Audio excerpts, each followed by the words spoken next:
Shabbat Shalom, Ravirim, Shabbat Shalom, Likulam, Shabbat Shalom a todos. Estamos em mais um Shabbat e vamos estudar mais uma porção semanal da Torá, a Parashá Korá. Korá, ele era primo de Moshe. E nas Bíblias modernas, traz a palavra Coré, ou Coré, mas no hebraico é Korá. Ele era primo de Moshe, ele era levita também, um cara que se tornou muito rico. Então, em cumprimento ao mandamento que o Eterno deixou para Moshe, quando ele disse as seguintes palavras: Zahor et Yom HaShabbat leikadishô, lembra-te do dia de sábado para o santificar, para usá-lo em memória de mim, para estudar a minha Torá. Estamos aqui cumprindo este mandamento. Você está vendo que hoje eu estou de casaco, eu moro em região serrana, aqui também faz frio onde eu moro, então tá um friozinho, a gente está de casaco hoje. Então vamos estudar sobre Korá. Quem foi Korá? Korá ressente-se, de não ter sido escolhido para um alto cargo. É algo que a gente vê no mundo hoje. Vemos muito isso no mundo. Não basta ter riqueza, não basta ter dinheiro, tem que ter o poder também. E isso é algo que a gente vê nos políticos.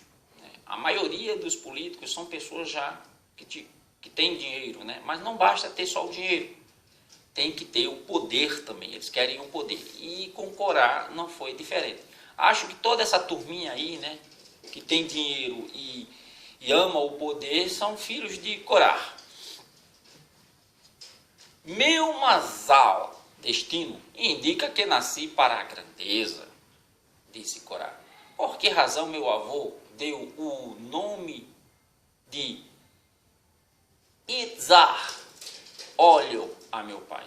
Meu avô deve ter previsto que, exatamente como o óleo sempre flutua na superfície, assim meu pai produzirá ou produz filhos superiores, merecedores de serem ungidos com o sagrado óleo da unção, o Shemen HaMishcha, para as posições de Kehuná e realeza. Ora, quem é mais predestinado que eu, o filho mais velho de Itzhar, e o mais qualificado para altos cargos? Primeiro, seus ancestrais eram ilustres, seus antepassados eram Kehat, e a sua família, os Benei Kehat, era a mais importante família dos levitas. Korá era primo em primeiro grau de Moshe e Aharon. Korá fora escolhido como um dos carregadores do Aron, a arca, mas isso não bastava para ele. Além disso, Korá era um homem muito inteligente e estudado. Além disso, Korá previra através de ruá de profecias, não se pode dizer que o Ruá HaKodesh, pode dizer que isso é Ruá HaKodesh, porque realmente isso aconteceu. Que entre seus descendentes estava o famoso profeta Shemuel, bem como 14 grupos de Leviim que possuíram o Ruá de profecias. Korá disse: estou destinado a ser a fonte de todas essas grandezas. Como pode ser que eu mesmo não atinja um posto de importância especial? Saber de antemão da grandeza de sua progênie fortaleceu sua crença no sucesso de uma revolta contra Moshe. Não percebia que seria destruído e que seus filhos sobreviventes gerariam esses grandes descendentes. Acima de tudo, Korá estava seguro de si e presunçoso por causa da sua fabulosa fortuna. Pensava que era favorecido por Hashem e que por isso tinha o direito de discordar de Moshe, pois o homem rico fala com imprudência. Está lá em Mishle 18:23. Corá ficou rico, né? Os outros membros da tribo de Levi viviam na pobreza, não levaram ouro nem prata, como Corá levou, né? Moshe ordenou que todo hebreu pegasse dinheiro e objetos preciosos dos egípcios, referindo-se apenas às tribos, né, que executaram trabalho escravos, por assim dizer, né? Uma vez que os levitas, né, não trabalhavam para os egípcios, mas eram livres e estudavam Torá. Não receberam dinheiro como recompensa. Tá, estudavam Torá.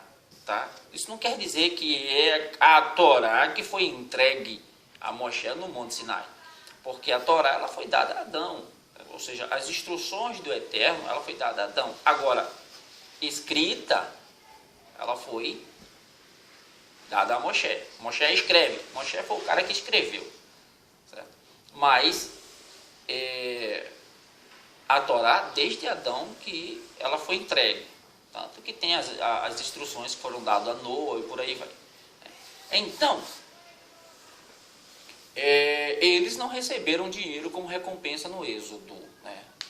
No Mar Vermelho, os Leviim recusaram-se a pegar os espólios, os despojos dos egípcios, quando eles se afogaram, pois não atribuíam valor algum a posses terrenas. Estavam completamente imersos no estudo do Torá durante anos no deserto. Os Leviim viviam sem meios de sustento, dedicando-se puramente às preocupações, né, sobrenaturais ou do Ruá. Apenas Corá era ávido por dinheiro. No Egito fora tesoureiro do faraó. Isso é uma presunção. Ele esperava que os hebreus permanecessem no Egito após a redenção e ele se tornaria então o proprietário do tesouro real. Hashem, que dirige a vida da pessoa na senda que essa quer trilhar, satisfez o desejo de Corá por dinheiro, deixando descobrir uma parte do tesouro de Yosef ocultada nos cofres reais. Outra presunção. Esta descoberta transformou Corá num dos homens mais ricos que já viveram. Quando Bene Israel saíram do Egito, Corá guardou todo o seu ouro e prata em incontáveis cofres e trancou-os. Possuía tantas chaves que necessitava de 300 mulas para carregá-las. Bom, assim, é difícil de imaginar 300 mulas carregando só chaves. Então, quem carregava o tesouro? Né? Se era preciso 300 mulas para carregar só as chaves dos baús, quantas mulas foram precisas para carregar os baús? Essas chaves eram de couro. Se fossem de metal, nem 300 mulas poderiam carregá-las. Tal peso. Presunção, né? Contudo, uma vez que ele desbaratou sua fortuna para rebelar-se contra a Torá, foi punido da mesma moeda. Não restou traço de sua fortuna, essa desapareceu na terra junto com ele. Apesar de suas diversas distinções, Corá não ousara rebelar-se contra Moshe, se não fosse por sua esposa. Há quem diga, né, que foi a esposa dele que Moshe e a esposa de Corá inflara o ego do marido e garantiu-lhe repetidamente que estava no mesmo nível de Moshe e Aharon, que eles eram seus pais. Para seu infortúnio, Corá ouviu a esposa. Havia dois homens extremamente ricos, um hebreu e o outro não, que deram ouvidos às respectivas esposas. Foram destruídos e perderam suas fortunas. O hebreu foi Corá, né, o levita, cuja esposa inspirou a rebelar-se contra Moshe. O não hebreu foi Ramã, que deu ouvidos à esposa, erguendo um patíbulo de cerca de 25 metros para Mordecai. Não percebeu que prepara seu próprio cadafalso. O orgulho de Corá fora profundamente ferido, pois Moshe aparentemente o ignorara ao escolher os vários destinatários. Não indicara Corá para nenhuma função de destaque na comunidade. Absolutamente sem justo, pensou, né, o mortificado Corá, que Moshe não tenha me escolhido como líder da família de Kehat. Nem da família de Querhat ele foi escolhido como líder. Né? Claramente meu direito ser escolhido. Eu sou o primogênito do segundo filho de Querhat, Yitzhak, mas não, ele deu a função ao meu primo mais novo, né? Elzafan ben Uziel. Meu avô Querhat tinha 4 filhos, Anram, Yitzhak, Chevron e Uziel. Os 2 filhos de Anram, Moshe e Aharon, tornaram-se respectivamente reis, sumo sacerdote. Né? O neto de Anram, Elazar, virou Kohen, né, que é o filho de Aharon, enquanto eu, não. Apesar de eu ser pelo menos igual a ele, Corá calculara que até mesmo o valor numérico de seu nome, Corá, tinha o mesmo valor de Elazar, que é 308. Porque Elazar foi feito Kohen e eu não. Não acredito que Hashem ordenou a Moshe que distribua os cargos de maneira tão injusta. Não, Moshe deve ter feito isso por si mesmo. Quem disse que cada um de seus atos é ditados por Hashem, como ele afirma? Assim, isso aconteceu logo depois, né, de Aharon e Miriam também contestar a liderança de Moshe.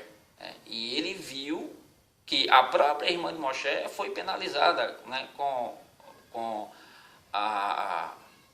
né, no linguajar popular, é a lepra, né, que é Corá, um homem sábio, perdeu sua sabedoria e razão porque foi consumido pelo desejo de glória e pela inveja dos que, a seu ver, eram seus iguais e atingiram posições mais altas que ele.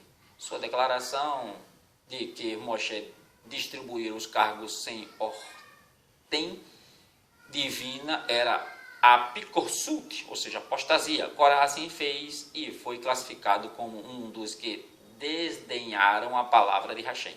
Por fim, Corá foi tão longe que asseverou que Moshe inventara todas as mitzvot. Ou seja, que a Torá era a invenção de Moshe. Né? A inveja ardera no coração de Corá por longo tempo. Era objeto de muitas conversas entre eles e sua esposa. Uma dessas teve lugar quando retornava da cerimônia de purificação dos Leviim. Bamidbar 8:5-14, tendo os seus cabelos raspados a ponto de ficar irreconhecível. Sua esposa disse assim, exclamou, né? Não te conheci, quem te desfigurou assim? Ah, foi obra de Moshe, replicou Corá, né? Mas que é isso? Primeiro Moshe e Aharon me levantaram e balançaram para cima e para baixo. A gente estudou isso na paraxá passada, né? Que desgraça! A seguir Moshe me disse que agora estou puro, porque passei pelo processo de purificação dos Leviim.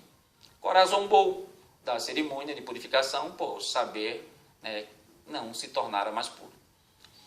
Porém, pelo contrário, são um elixir para os que desejam se purificar, todavia é veneno para os que procuram rebaixar-se.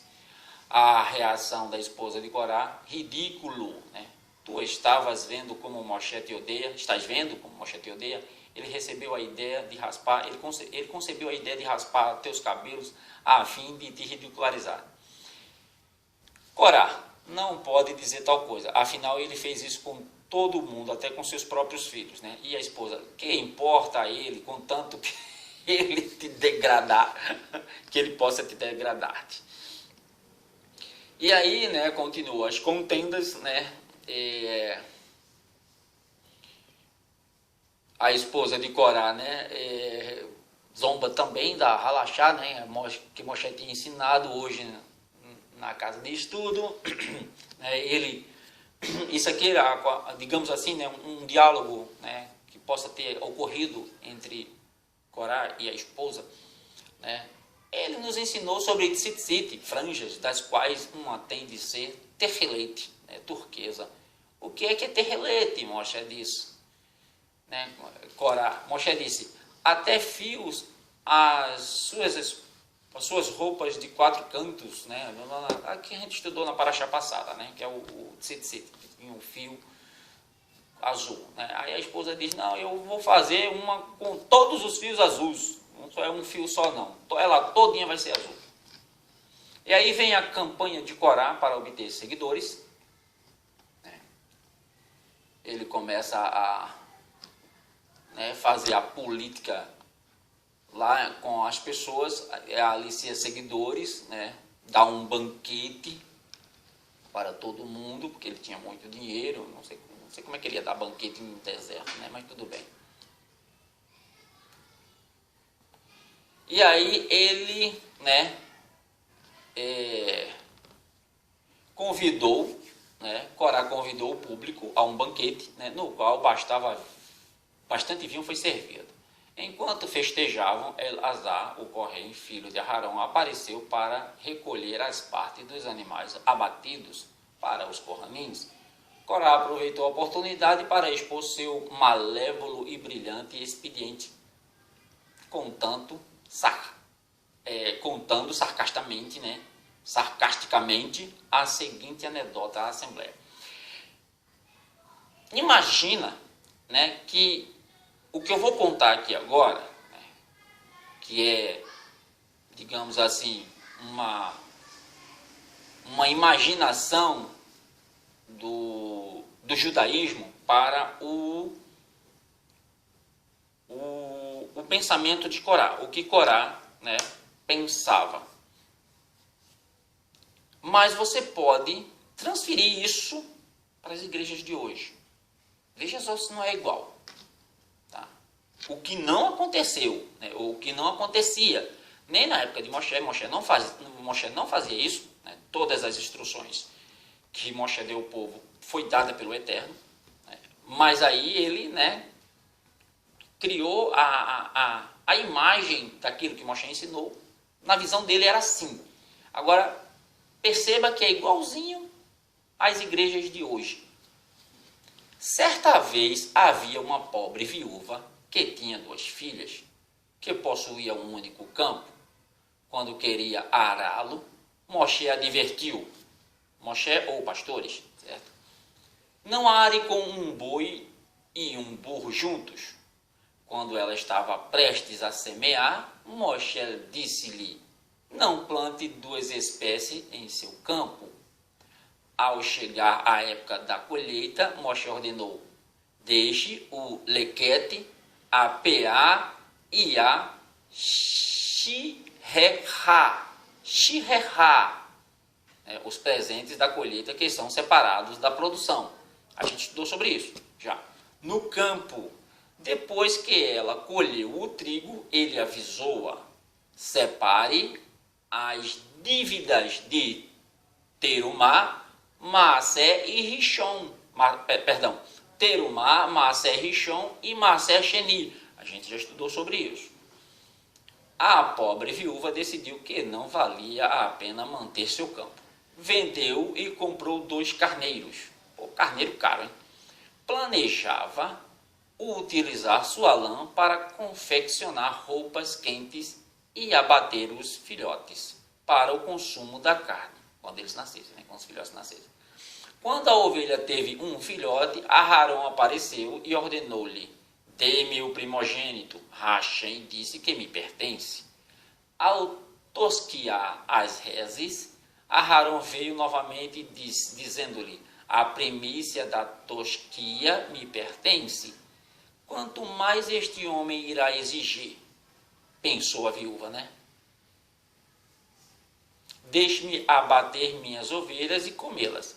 Assim que as ovelhas foram abatidas, lá estava Arão novamente, reivindicando seu direito ao ombro, às mandíbulas e ao estômago.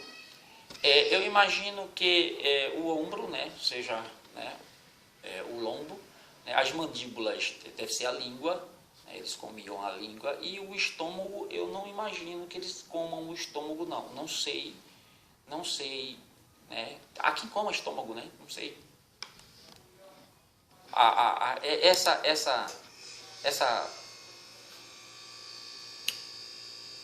Essa linguagem pode estar, né, simbolizada, mas, né, tem gente que come estômago, só não pode comer o sangue, né? Você é insaciável, disse a viúva. Prefiro doar os carneiros para Herem a Rachem. Perfeito, gritou Arão. Agora são todos meus. pois Rachim ordenou, todo Herem pertence aos Kohanim. Aharon levou tudo, deixando a pobre viúva e suas 2 filhas soluçando. Vocês veem, concluiu Corá, tudo o que Moshe e Aharon pregam é em seu próprio benefício. Ele os roubam e asseveram que Rachim ordenou-lhes a fazer.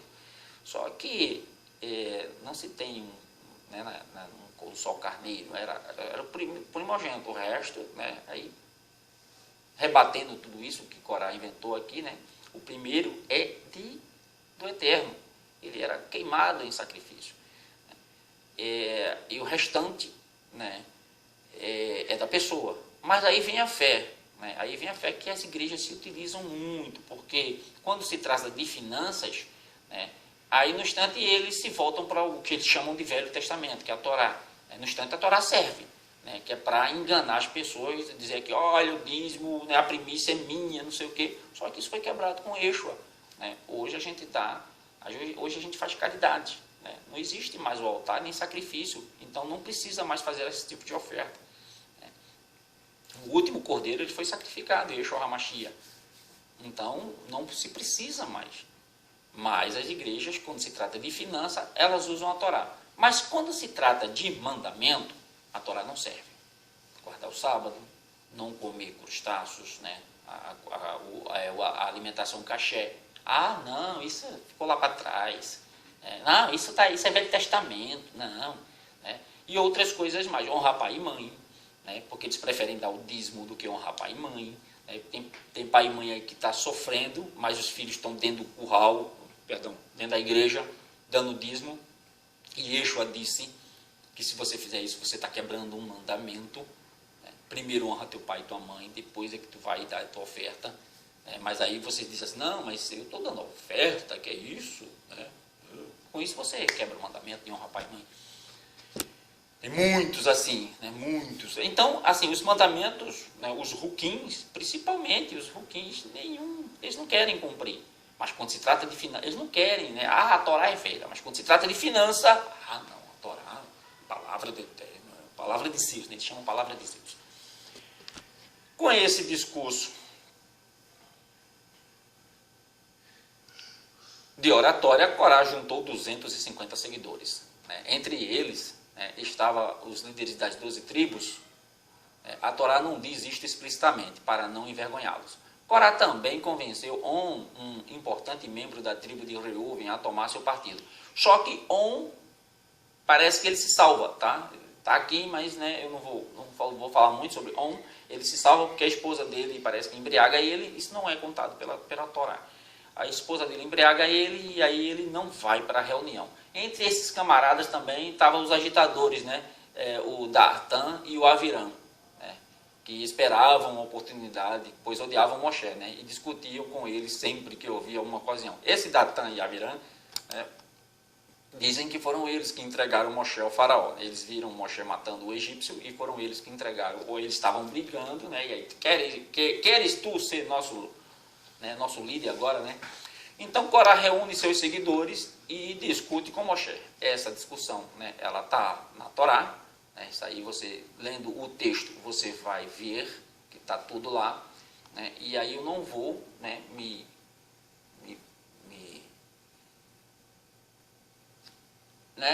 reportar essas coisas, porque isso está lá. Corá e seus seguidores estavam prontos a apedrejar Moshe e Aharon. Isso, né, foi quase que aconteceu, sim. Aí, depois que ele faz todas essas acusações, né, Moshe responde a Corá da seguinte maneira, né, na Assembleia. Vocês alegam que eu procuro grandeza e que indiquei a Aharon como sumo sacerdote da nação por ser meu irmão, e que tornei seus filhos Kohanim por serem meus sobrinhos. Mas que isso, vocês alegam que escolhi os Leviim para o serviço no lugar dos primogênitos por motivos pessoais, sem o comando divino. Finalmente, vocês afirmam que é minha a decisão de que os Leviim devem ser subservientes a Aharon, em vez de também serem Kohanim. Deixe-me explicar-lhes primeiro que não cometendo um erro básico, que estão cometendo um erro básico, né? Hashem não pediu minha opinião sobre quem deve ser escolhido para cada ofício sagrado, da mesma forma que ele separou o dia da noite. Assim, ele separou certos hebreus como santos para realizar seu serviço, do mesmo modo como ele distinguiu o povo hebreu das outras nações. Assim, ele distinguiu Aharon entre o povo hebreu como santo dos santos, somos sacerdotes, né? Kohen Gadol, e os Kohanim mais santos que os não Kohanim. Não podemos mudar seu sistema, assim como não podemos mudar o dia e a noite em noite, né? Ou transformar a noite em dia. Sou solidário ao seu desejo de que muitas pessoas de todas as tribos realizem o serviço. As nações do mundo, de fato, têm muitos sacerdotes, pois idolatram muitas divindades, e cada divindade tem seu próprio templo e sacerdote. Nós, hebreus, contudo, somos diferentes, reconhecemos um único Hashem, um único Elohim, né, Hashem, e todos acreditam em uma Torá. Hashem ordenou que haja apenas um único Kohen Gadol, aquele que ele escolheu para realizar o serviço. Ele indicou uma única tribo, a tribo de Levi, para a Keruná e a Leviá. Por conseguinte, é impossível para todos vocês que estão aqui reunidos tomarem parte no serviço do Mishkan. É interessante, né, porque eles dizem que esse sacerdócio ele é perpétuo, né? Realmente a gente vê a Torá dizendo que o sacerdócio é perpétuo, da parte do Eterno, certo? Ó, esse sacerdócio é perpétuo. Se vocês continuarem, esse sacerdócio vai ser perpétuo. Mas aí os caras quebram a aliança. O que é que acontece? O Eterno renova a aliança em Yeshua HaMashiach da tribo de Yehudá. Só que lá atrás nós vemos, né, a tribo de Yehudá sendo primeira em tudo. Isso já era uma indicação de que o Salvador, aquele que Moshe disse, olha, vai surgir, né, do lombo de vocês. Quando ele disse assim, vai surgir do lombo de vocês, ele falou para todas as tribos, ele não falou só para os Leviim. Isso a gente vai estudar em Deuteronômio, né, em Devarim.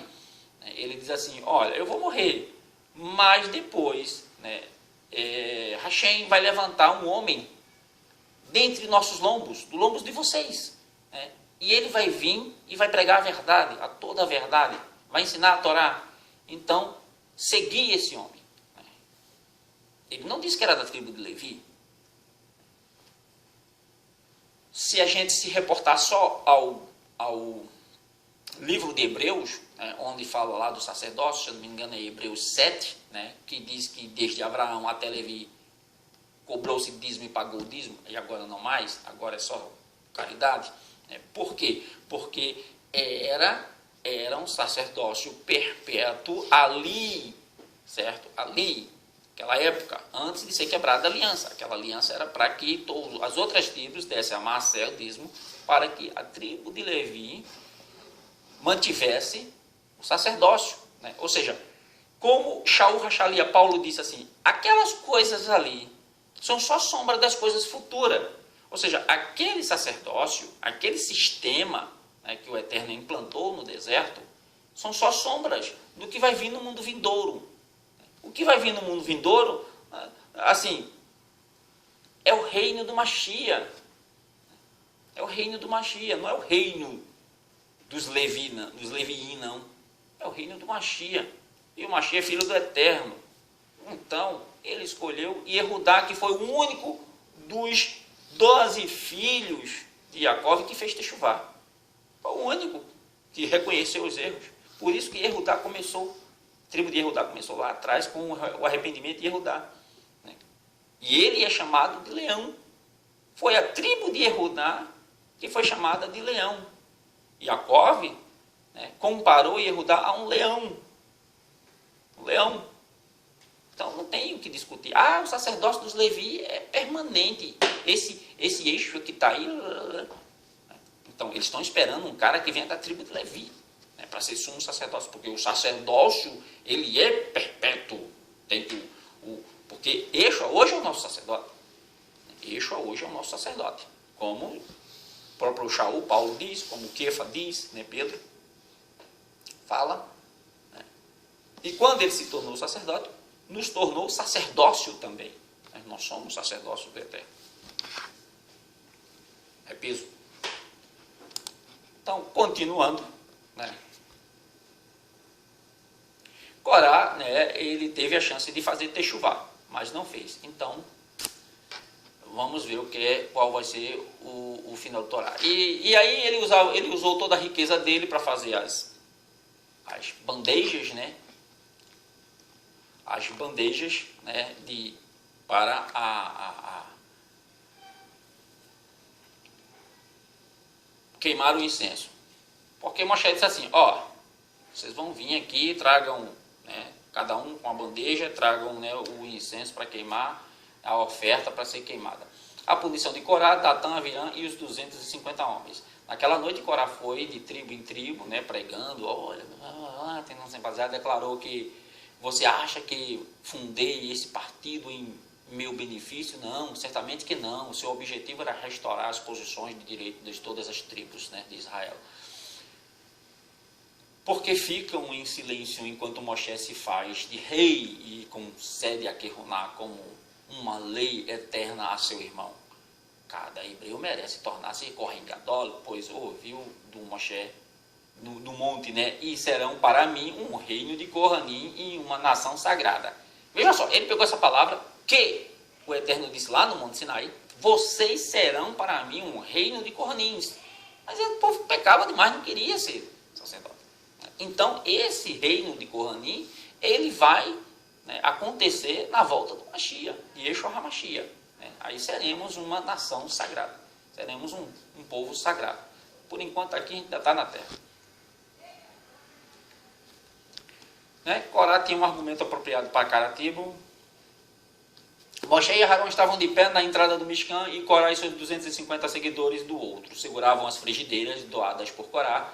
Ele era tão rico, né, que seu aparato doméstico continha 250 frigideiras em perfeito estado que distribuiu entre os seguidores. Ou seja, o povo saiu muito rico do Egito, né? Saiu muito rico. Né? Carregaram muita riqueza material. Isso nota-se. Né? Saíram, né, porque os egípcios deram até... Né? A Sheriná apareceu na nuvem de glória na entrada do Mishkan e o Todo-Poderoso ordenou a Moshe e Aarão: separem-se do resto do povo e eu os consumirei num instante. Aí, né, a ira de Hashem dirigia-se a todos os hebreus, pois não protestaram contra Corá, como este lançou dúvidas sobre a veracidade das palavras de Moshe. Hashem considerou os hebreus, todas as tribos, como se estivessem eles mesmos atacados. Ouvindo o decreto de Hashem, Moshe tentou falar com Datã e Avirã a fim de poupá-los da destruição. Seguido pelos 70 anciões, Moshe e em pessoa caminhou à direção das tendas desses dois camaradas, né? Estava certo que eles receberiam a líder de Bnei Israel respeitosamente, mas o que? Os caras nem deram ouvido, né? Não estavam nem aí. Né? Moshe então se dirigiu a Bnei Israel. Agora terão a prova de que agi por ordem divina ao indicar Arão como Kohen Gadol e Edsafan, líder de Beit Kehat. Todas as minhas palavras e ações são ditadas por Hashem. Se Datã, Avirã e Corá morrerem como ocorre geralmente com as pessoas de doença ou de idade avançada e processo, e seus corpos forem trazidos para serem enterrados, né, a alegação de Corá será verdadeira. Eu estaria admitindo e professando que Hashem não me enviara e que preenchi os altos cargos por minha própria escolha. Moshe voltou-se a Hashem e rezou: peço que punas esses perversos com uma morte única na história. Moshe disse a Hashem: o que quer que eu faça? Mestre, rezou Moshe, peço-lhe um milagre. Mova a abertura do Guerrinon, né, da terra, né, da sepultura, para sobre os pés deles, e que eles sejam levados vivos para lá, ou seja, sejam enterrados vivos. então ficará evidente que eles blasfemaram contra ti, contra Hashem. Porque Moshe rezou para Corá e Datã e Aviram serem exterminados por uma morte tão não natural? Porque Moshe não pediu que Hashem salvasse suas vidas, como fazia sempre com os outros hebreus que pecavam, né? Levantava-se a questão de porque Moshe, que geralmente anseia por misericórdia para os pecadores, neste caso implorou ativamente ao Todo-Poderoso que punisse Corá e os seus seguidores com morte imediata e diferente. Após examinarem o paciente, aí vem, né, uma metáfora, o médico disse: a radiografia mostra que o estado de sua perna é muito grave. Se nada for feito, a doença se espalhará por todo o corpo. Por isso, a perna tem que ser amputada. É trágico, mas a operação salvará sua vida. Corá alegou que algumas das proclamações de Moshe não eram de origem divina, porém palavras próprias. Se esses difamadores ficassem impunes, sua apsiconsult, apostasia, né? Apiconsult, teria se espalhado pelo resto do povo, e Bene Israel seriam influenciados por eles. Assim como o doente da parábola salvou-se porque teve a perna amputada, Bene Israel foram salvos da destruição por causa da punição do grupo de Corá. Nossa crença na divindade da Torá baseia-se sobre o fato histórico da revelação de Hashem no Monte Sinai, antes os olhos de Bene Israel inteiro, e sobre a indicação de Moshe como seu agente divino.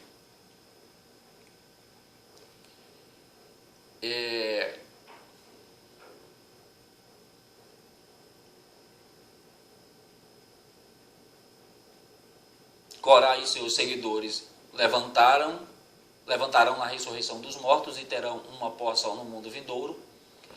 Originalmente, Hashem excluiu-os do mundo vindouro, como todos os que negam os princípios da Torá. Entretanto, gerações depois, por exemplo, isso aqui é conjectura, né, do judaísmo, a mãe do profeta Shemuel, Haná, que chamou de Ana, suplicou ao Todo-Poderoso que revivessem na ressurreição dos mortos, sabendo que um fator importante para fazer Corá pecar era sua previsão de que o profeta Shemuel descenderia dele.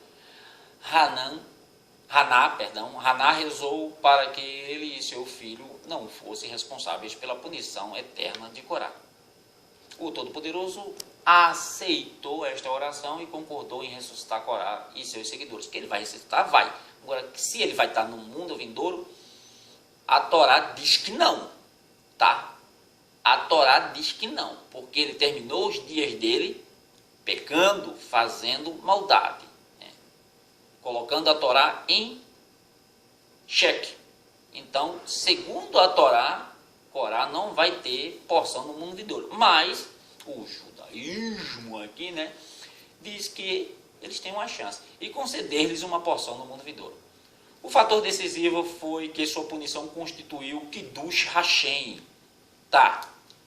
Santificação do nome de Hashem. Público fortaleceu a fé dos hebreus na Torá e na veracidade da missão de Moshe. Ou seja, o cara se rebela, né? Se rebela e aí morre, né? Aí o povo, com a morte desse rebelde, fica mais santo. Tá.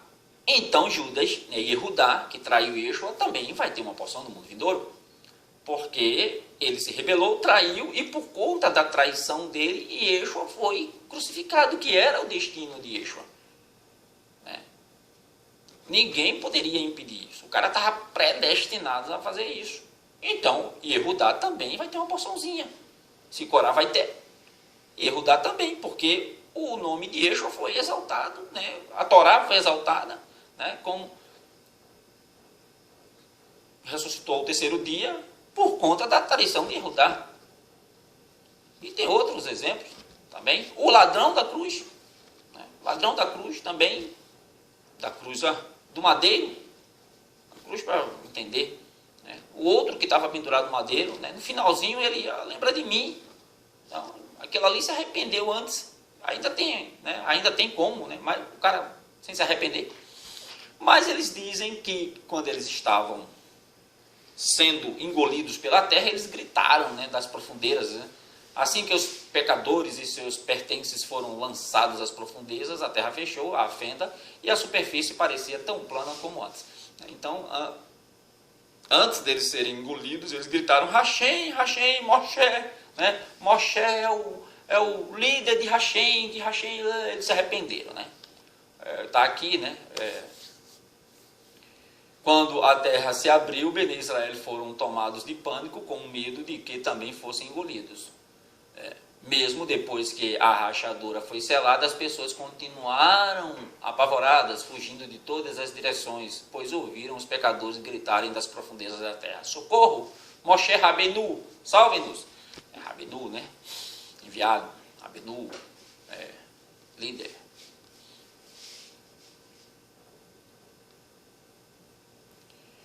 O fato de Aharon ter sobrevivido e os 250 homens terem sido queimados prova que Aharon fora escolhido para Keruná. O milagre da terra engolir Corá, Datã e Avirã e toda a sua casa e pertences manifestou a verdade das declarações de Moshe.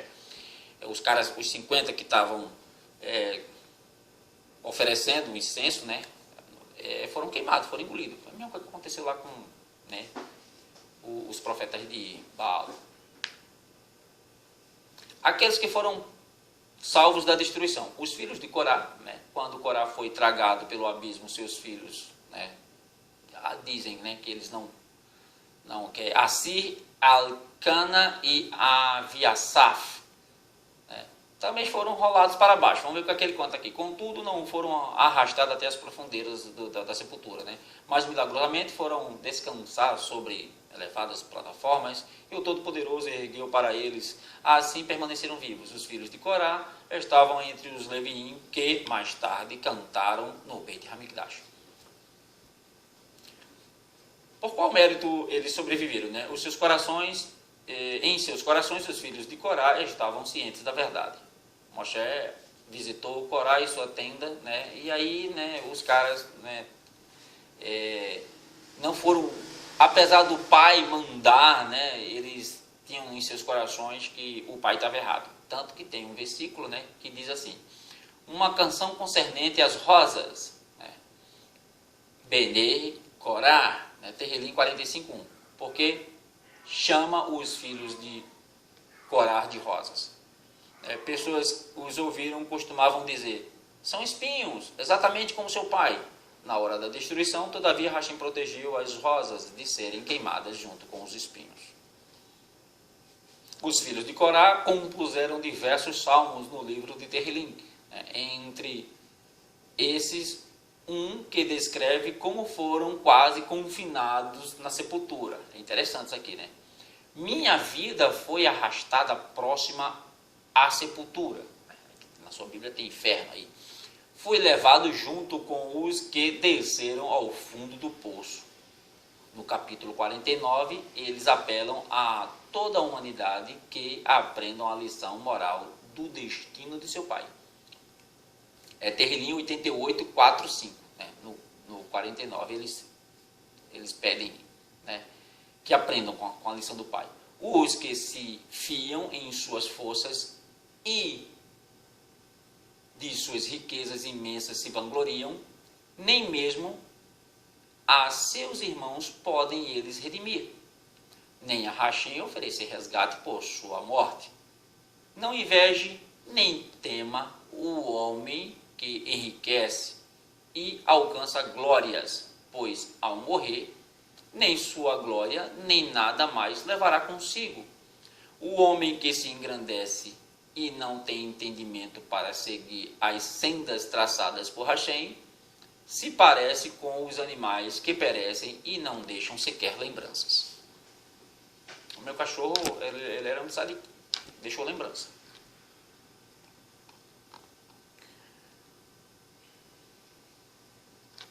As frigideiras de Corá e seus seguidores foram transformadas em cobertura para o altar. Está lá na Torá isso aí, porque Hashem pediu para fazer isso, para que todas as vezes as pessoas, quando olhassem para o altar, vissem lá que aquela cobertura foi feita com as frigideiras, né, como elas foram oferecidas, né, a Hashem, elas se tornaram, né, como sagradas, e aí, tá, coloca aí, e mesmo assim vai servir para o povo se ligar, para nunca mais fazer isso. Bene Israel são punidos com uma praga por reclamarem da morte de 250 homens. Ainda teve isso, né?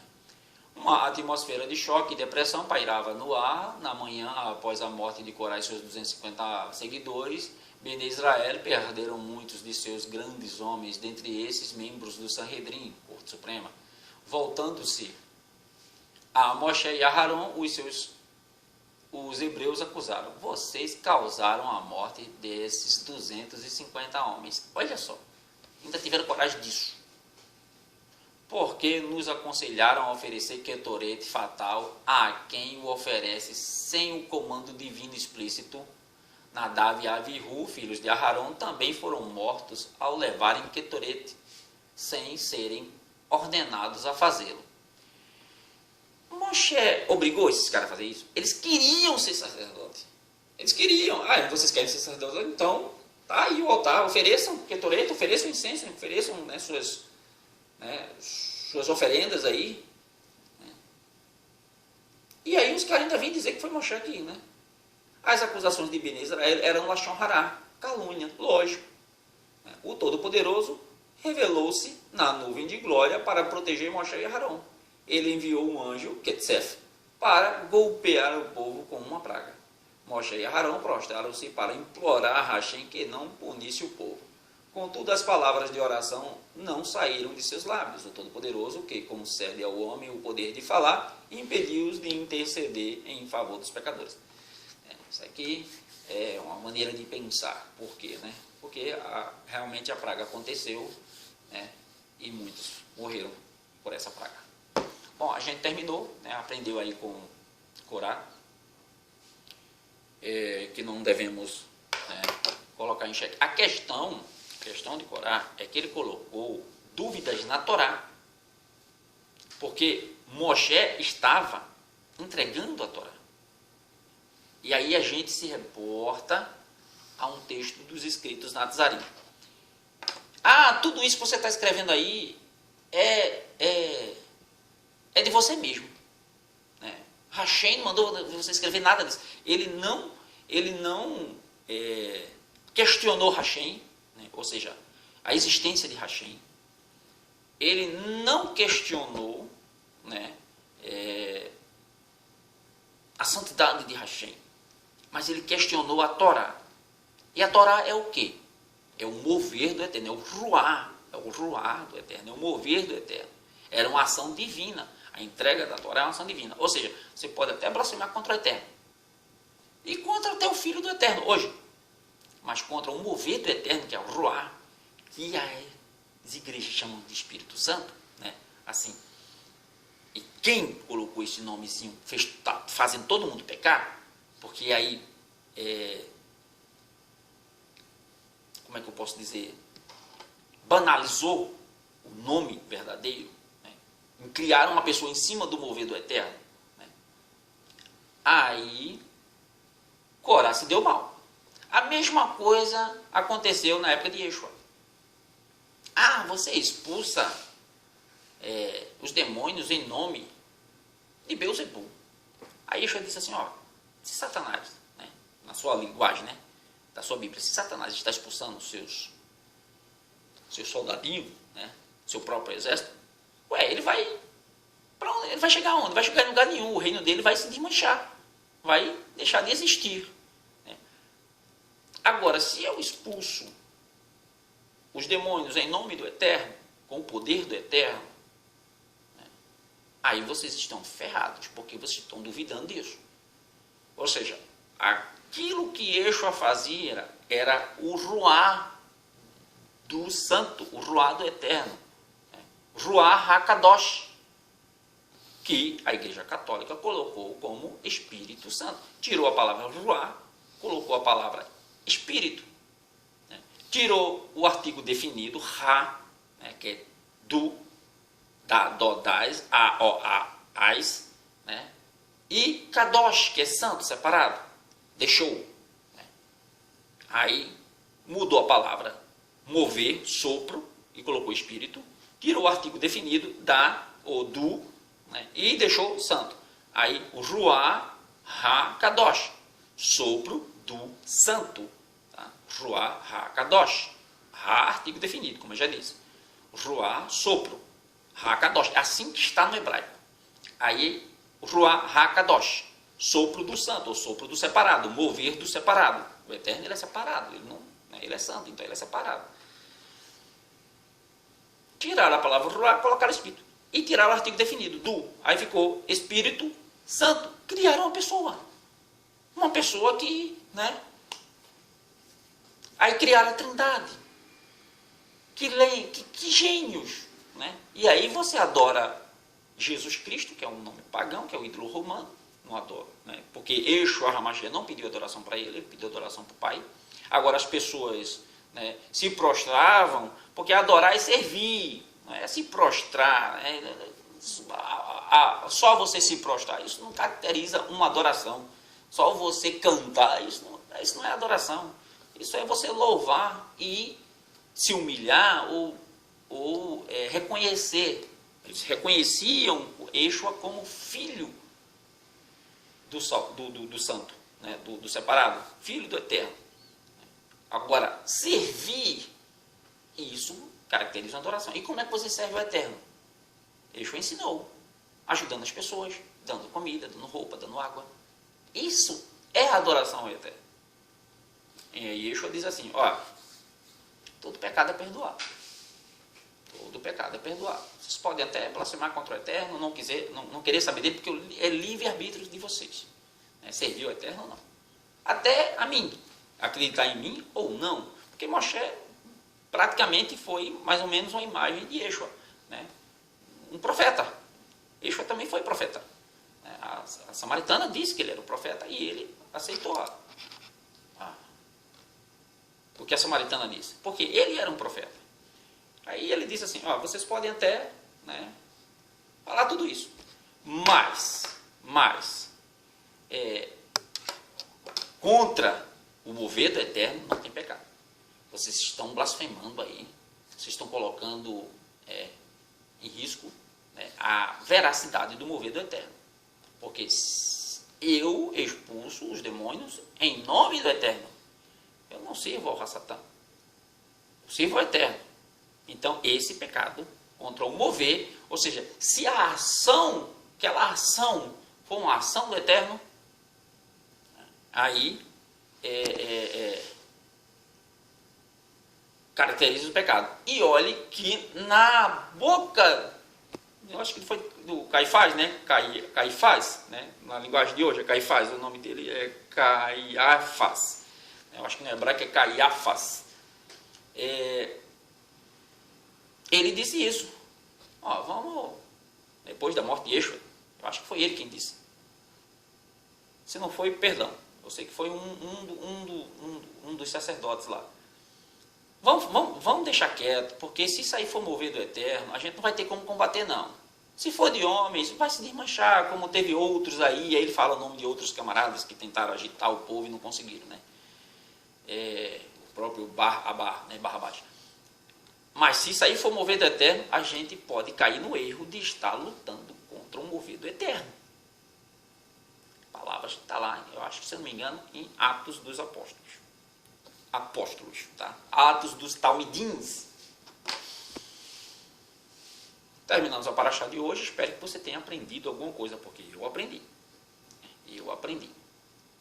Vamos recitar Birkat Kohanim e vamos terminar. Yivarechecha Adonai veishmerecha Yair Adonai panavelecha Vihuneka Yitzhar Adonai panavelecha veyatzilecha Shalom Elohim Melech Neeman Elohim é rei fiel Videtut et haimet Vehaimet techaher et her Conhecereis a verdade e a verdade vos libertará. Em Mitzvah Hashem, se assim o Eterno permitir, estaremos aqui na próxima semana com mais uma porção da Torá. Shabbat Shalom a todos e até a próxima paraxá. Um abraço. Tchau, tchau.